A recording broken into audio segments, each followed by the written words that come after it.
అంటే మేలు చేస్తావని నాతో చెప్పావయ్యా. ఏం చేస్తాను చెప్పాడు దేవుడు?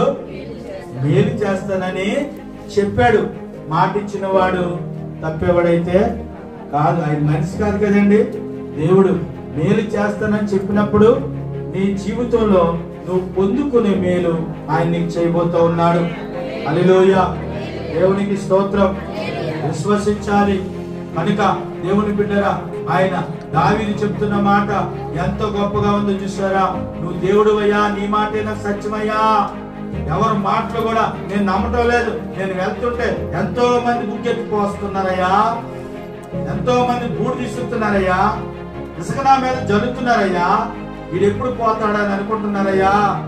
కానీ నువ్వు నాకు మాట ఇచ్చావు కదా, నీ మాటే సత్యం, నీ మాటే నేను నమ్ముతాను. మిగతా మాటలు, మనుషుల మాటలు, అవి నేను నమ్మకుండా ఉందునుగాక. దేవునికి స్తోత్రం.